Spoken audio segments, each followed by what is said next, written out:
在三峡谷滑了3个月的雪，今天来聊聊不为人知的雷蒙纽美尼尔滑雪场。三峡谷大大小小有6个滑雪场可以独立售票，但是通票的话，全雪场都能滑，是75欧一天，所以一直建议大家买通票。雷蒙纽和位于松仁谷下面一点海拔，自身定位非常清晰，提供相对便宜的住宿，是非常友好的一个雪场。从雷蒙纽坐免费的接驳车，半小时可以直接到松仁谷。滑雪的话，也是20分钟的缆车直上山头就可以滑到松仁谷了。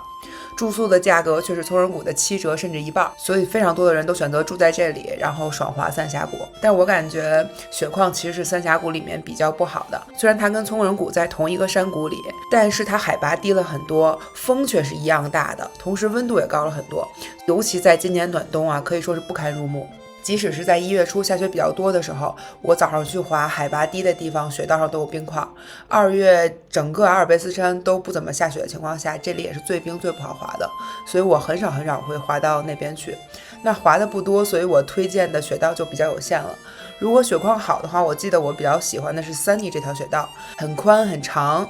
人也不多，可以爽滑。旁边的话有一个酒吧，每天下午的 DJ 表现力也很强，我那会儿很喜欢去那边喝啤酒。然后去圣马丁的这条道又美丽又好滑，整个雪道设计高高低低起起伏伏，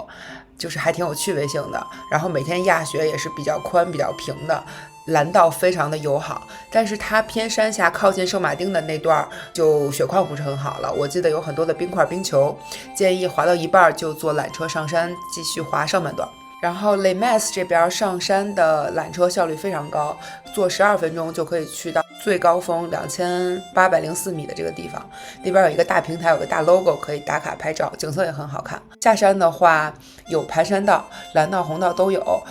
很久滑下来，所以我觉得是一条效率比较高比较出活的道，人也不多。哦，对了，现在在网上小火了一把的菜篮子缆车也在这儿，它是村里的一条交通道，连接着2个小雪站。如果你没买到通票滑到这儿了的话，也需要坐这个菜篮子去买拓展票。如果你住的地方比较低，然后你要去高处的售票处，也是需要坐这个菜篮子的，还挺有意思的。菜篮子是不收费的，所以路过的话都可以打个卡去看一看。那以上的话就是本期视频的全部内容了。如果你未来想来三峡谷滑雪的话，我觉得这个视频一定会帮助到你的。欢迎你点赞、收藏、评论，我们下个视频见，拜拜。